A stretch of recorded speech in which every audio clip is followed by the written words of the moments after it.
Everybody ready? We good? Need a white balance? Everybody good? We don't do that anymore? All right. Is this thing on? Right on. Thank you. I want to thank y'all for being here today. I'm Tim Burchett from Tennessee's 2nd Congressional District, and we're going to have some, the rest of the Congress folks are going to fill in here in a second. Next Wednesday, July 26th at 10 a.m., the House Oversight Committee will hold a hearing on unidentified anomalous phenomena, UAPs. I prefer to call them UFOs. It will be held by the Oversight Committee on National Security, the Border, and Foreign Affairs. The witnesses will be as follows.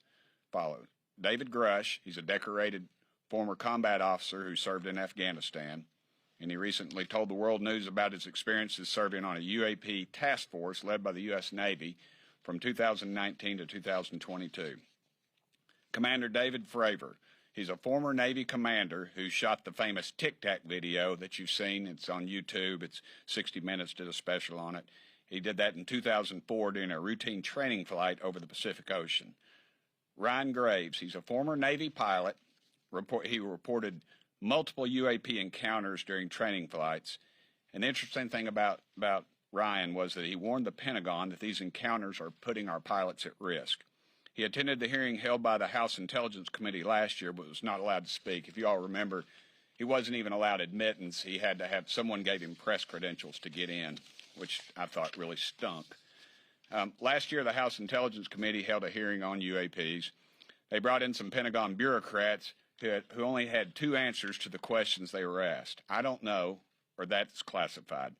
This hearing is going to be different. We're going to have witnesses who can speak frankly to the public about their experiences.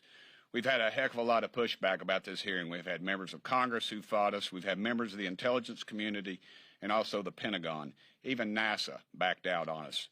There are a lot of people who don't want this to come to light. I've even tried to introduce an amendment to the Federal Aviation Administration Reauthorization Bill, and all that would do would require the Federal Aviation Administration to report UAP sightings by commercial pilots to Congress. I was told the intelligence community shut it down. This is ridiculous, folks. They do exist or they don't exist. They keep telling us they don't exist, but they block every opportunity for us to get a hold of the information to prove that they do exist. And we're going to get to the bottom of it, dadgummit, whatever the truth may be. We're done with the cover-up. I want to introduce my friend Jared Moskowitz. He has a legal and an incredible analytical mind, and he's a friend of mine. Jared? Thanks, Tim. Good morning, and I want to thank my colleagues behind me that we're all leading this effort on a bipartisan basis. And ultimately, you know, it really is about getting to just greater government transparency. As Tim said, that, you know, when we ask these questions, if the answers are there are no unidentified aerial phenomenon, then say that. But that's not what the answers are. The answers are we can't tell you. And so that leads to speculation. And so this is something that has undoubtedly captured the public's attention in multiple administrations. And it's just finally time the U.S. government answer questions about what they know and when did they know it. Taxpayers are paying for programs that are keeping this information secret. They have a right to know where their dollars are going. And with claims coming forward, as technology is getting better, people are capturing things on their phones now, right? We need to know whether these things are they domestic, are they foreign, or are they something else, or do they not exist? And the government needs to have straight answers. And so the American people deserve to know the truth on this. Unnecessarily censoring things or overclassification is what leads to all of these theories that have been out there. And so again, I want to thank my colleagues behind me for their leadership, and we look forward to having a productive hearing on topic on a bipartisan basis. Thank you very much. Our next speaker will be Representative Luna. She's from Florida. She is a military veteran. Her husband's a combat wounded veteran, and I'm proud to have her on our team. Representative Luna. Thank you, Burchett. Good morning, everyone. For decades, I should say she's with child. Yeah, thank you, Burchett. For decades, countless of Americans have questioned our government's lack of transparency regarding UAPs in our nation's airspace. These same questions have been echoed by many leaders on a bipartisan basis, from Jimmy Carter to Barack Obama, from Hillary Clinton to Donald Trump, from Marco Rubio to Chuck Schumer, from the former Director of National Intelligence, John Ratcliffe, to current officials at the National Security Council. They have all called for disclosure of UAPs. If this was a court case, the court would be compelled to take up the thousands of testimonies, images, videos, and eyewitness accounts from doctors, pilots, scientists, and active duty service members. The status quo on the part of the U.S. government has been to leave the American people in the dark regarding information of UAPs. They refuse to answer questions posed by whistleblowers, avoiding the concerns of Americans, and acknowledging that the possible threat of UAP poses to our national security as well as public safety. It is extremely unnecessary and an overclassification. If the last few months have taught me anything, especially in investigating this, it is that this issue is in the hands of the American people and they deserve answers. I just want to be fully transparent here. Myself, Representative Burchett, and Representative Gates had attended an Air Force base, and we were blocked not only by the Pentagon but by the Department of the Air Force from seeing information, talking to witnesses. And after much arm twisting, we got some of the information. But the fact is that they answer to Congress and thus the American people. And any government entity that attempts to stonewall us is doing nothing in the vested interest of the American people. When I take at face value the numerous roadblocks that we've been presented with, it leads me to believe that they are indeed hiding information. I look forward to bringing this topic to light and finding out the truth of what is really out there. Next speaker will be Representative Burleson. He and I traveled to our southern border a few months back, and we became really good friends. He has a really love for this country, and he, like the rest of us, would like the truth. And he agrees with us that we need a lot of transparency. Representative Burleson. Thank you, Tim. Thank you for spearheading this effort. I'll start out by saying that I'm a skeptic on a lot of stuff. I come from a computer science background and finance background, so I tend to err on the side of things that I can see and touch. And I don't give into conspiracies. But too often the federal government works outside of the public eye, and in conspiracies and rumors tend to flourish in places where the federal government is silent or not transparent. The American people deserve to know what their tax dollars are funding and what the government knows. That's just plain and simple. The other thing I think is important is that our servicemen and women who are risking their lives for this country and are encountering these devices, we owe it to them to find out what is in the air that might potentially harm their lives.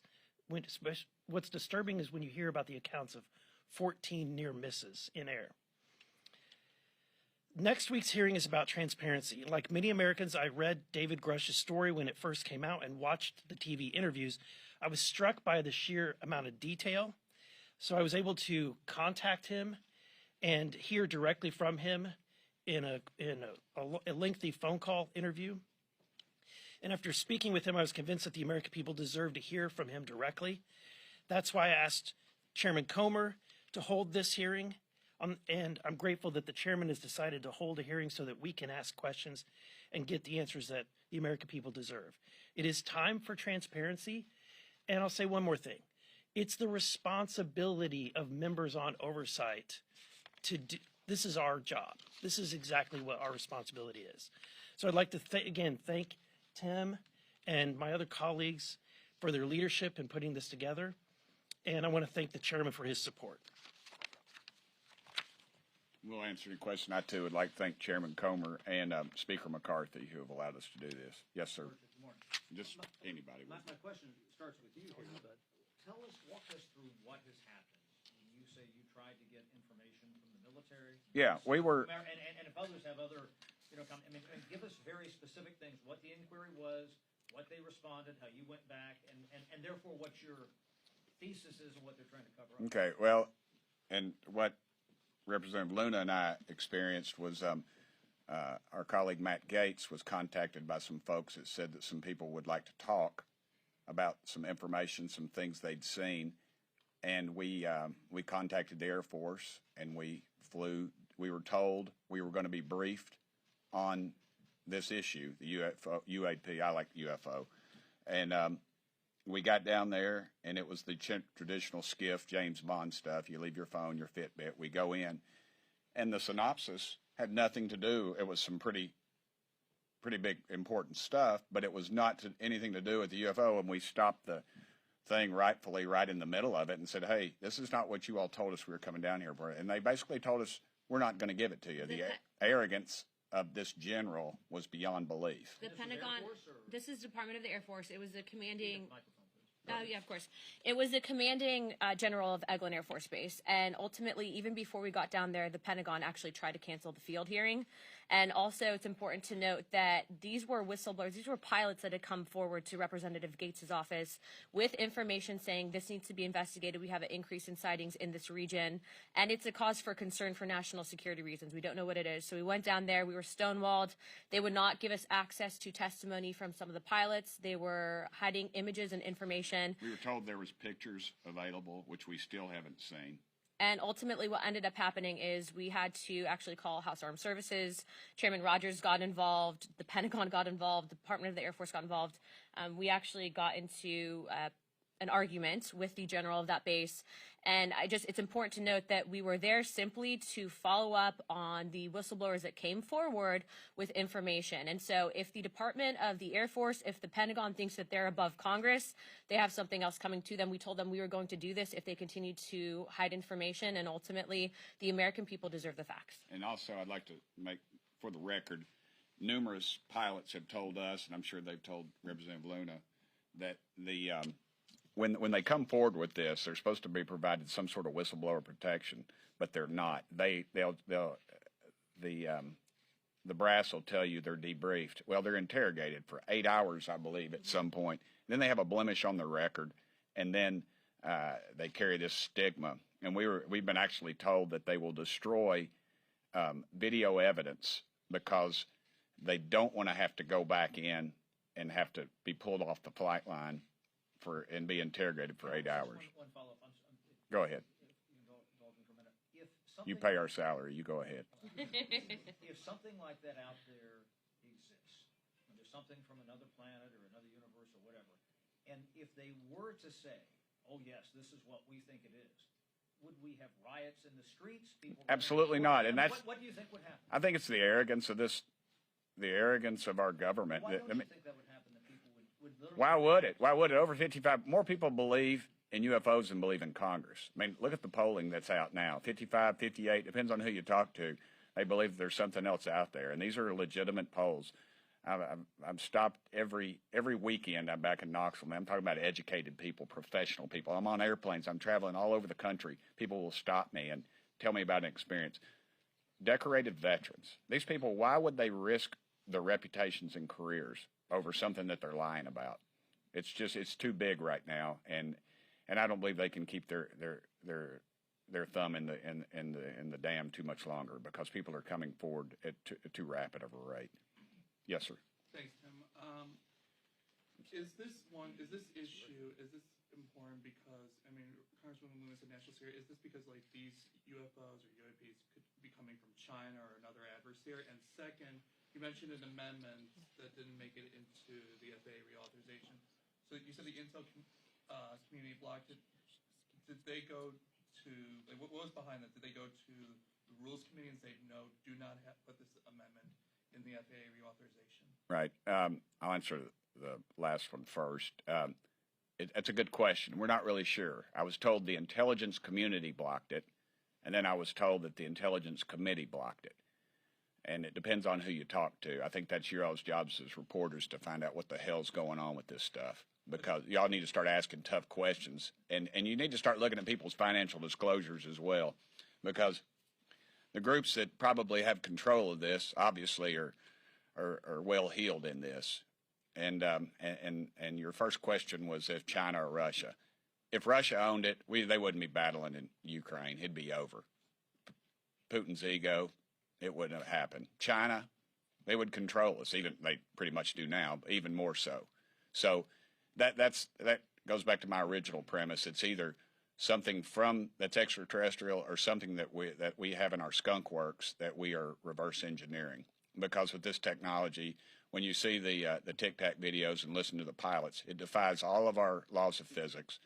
The human body would not be able to withstand the pressure from this thing. It's beyond belief, and some other stuff. And that's why I wish they would release everything that I've seen, because the American public would say, why are you covering this up? I guess you could say, why are they still covering up Kennedy, the Kennedy assassination? There's nothing there. I mean, it's been over 50 years. Everybody's dead. This is about power. It's about control. It's about money. It's about greed and corruption. And that's what runs this country right now, and that's a disgrace. Yeah, Tim, can I add something Sorry, to that? Jay. Go ahead. So, again, I think the overarching question that we're really asking is, why are they overclassifying this, and why aren't they being transparent?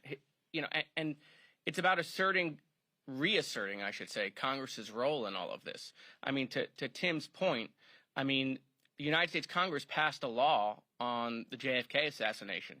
That information under that law is now supposed to be available, and yet president after president both parties, right, violates that law and extends the information. To his point, why? And that's really what's happening here. We're interested in the why. Why are they doing this? Why won't they tell the American people, yes, it's a national security issue? Of course it is, right? Can't we tell the American people that it is in China, it is in Russia, right? And if it is, right, then that's even more questionable. Why aren't they telling the American people that other countries have this technology, right? And to your point, I want to reverse your question, which is, are we okay with the federal government keeping information from the American people because they're trying to prevent us from having anxiety on all sorts of issues? I mean, if they can do it here, what else are we going to give them authority to not tell the American people because they're interested in controlling and keeping us in a bubble? I mean, that's a scary thought, that they don't trust us, that the universe is a big place. I mean, everyone learns about that in school, right? The universe is a big place. Our solar system is a big place. We're learning about solar systems far beyond. And so the idea that the human brain can't tolerate that there might be life somewhere else, I just don't accept that. And at the end of the day, I think the hearing is really about real life accounts from reliable people. And as the technology is getting better, our technology is getting better, we're now capturing these things on our handheld devices. And why is the military and the government not just being honest with us? Why are they overclassifying it? Why aren't they being transparent? Yes, sir. Two, if you'll indulge me. We've all heard about how there are whistleblowers that have tried to come forward. Many of them, according to you all, have said that they have gotten backlash, that they fear coming forward. Some have even gone as far as to say that they fear for their lives in sharing these types of things. I'm wondering if you can just elaborate on some of what you're hearing as to the roadblocks that they are facing. Sure. I mean, we've had witnesses that have backed out on us and have told us that they received inquiries, I guess you could say, from the Pentagon, and so obviously we're over the target, and they know it, and that's why they're firing at us. And if there isn't anything, then why the push to cover it up? Why don't we know? All we want is transparency. Tell us what it is. And my second question is just, at the hearing next week, should we expect to be seeing new visuals in terms of video or pictures of like physical, craft that maybe we have not yet seen? Possibly, but I think what you're going to see is real questions. When the Intelligence Committee held that bogus meeting in the public, I mean, literally the people that they brought from the Pentagon couldn't spell UFO. That was the most ridiculous thing. I don't know if any of y'all saw that or not. They had one video where the guy filmed it out of his canopy with a cell phone, the most technologically advanced country in the world. And then Adam Schiff, who I don't always agree with, but dadgum, he asked the question, and I loved it. He said, what exactly am I looking at? And they couldn't tell him, were they looking at the reflection off the canopy, or are they looking at some object that was flying by? It's a 22-second film. The most technologically advanced country in the world, dadgummit, Isabel Burchett, my little 16-year-old girl, could have stopped that video. They couldn't even stop the video to show us what it was. And all the footage that we've seen, all the testimony, we had a pilot there who's going to be here who was denied access. That's a question the press ought to ask. Why is the intelligence community blocking everything we do? Both parties. It doesn't matter who's in the White House. The American public deserves to know. Let's get to the bottom of it. So, I'm sorry, just to follow up on that. Are you suggesting there are better quality images, better quality video? I've seen better quality Yes, videos, dude. absolutely. Absolutely 100%, and they need to release them. You've talked about the bipartisan support for this. How fast can you get something moved along here in Congress and then ultimately have that declassification process and reform happen? It's like a glacier. I mean, we get fight every step of the way. But I think the American public, and here's what's going to happen. A few of the big shots in Congress are going to get a call from some of their donors saying, hey, let's get to the bottom of this. And they're going to start getting interested. I've had so many congressmen put a bug in my ear saying, man, I've had, some of them have told me they've had sightings and they're afraid to say anything and they're glad we're doing it. So I think we're knocking the varnish off of it a little bit with this. Do I think, we're not going to bring you in a saucer or a little green man. That's not what it's going to be about. And I know y'all, every time you play this interview with one of us, you play the theme from X-Files. I get it. But the reality is the American public deserves to know. And you better be careful about a government that doesn't trust its people, because there's no telling what they'll pull on you. Sure, Jared could say that a lot more eloquently, but I did earlier. yeah. But I want to give Tim a lot of credit going back to some of your questions, which is this is a really simple hearing. It's about oversight. And I'm a really simple guy. Is that what you're getting ready to say? No, I wasn't going there. But it was really hard for him to get this scheduled. It was hard for him to get it scheduled. It was hard for Congressman Luna to get it scheduled. It was hard to get a room. It was hard to get staff on board. It was hard to get approval. Every single step that they had to go through to make this hearing happen next week. The witnesses, they were stonewalled, and they had to push and push and push. Again, if there's nothing to talk about, why was it so difficult? And that, again, is what breeds these theories and these concerns.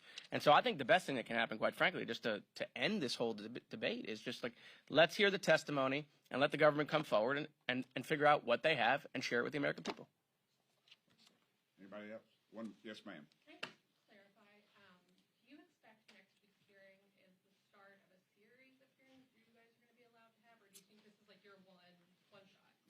I think that it's probably going to be the start. What Representative Burchett, myself, and my colleagues behind me have realized is that ultimately, as elected members and being assigned to House oversight and accountability, we can conduct field hearings. And if we continue to get stonewalled, if we smell that they're giving us a bunch of BS, we are going to do the field hearings directly at those locations. And we're going to open it up to the press, because full transparency really is what we need in this situation.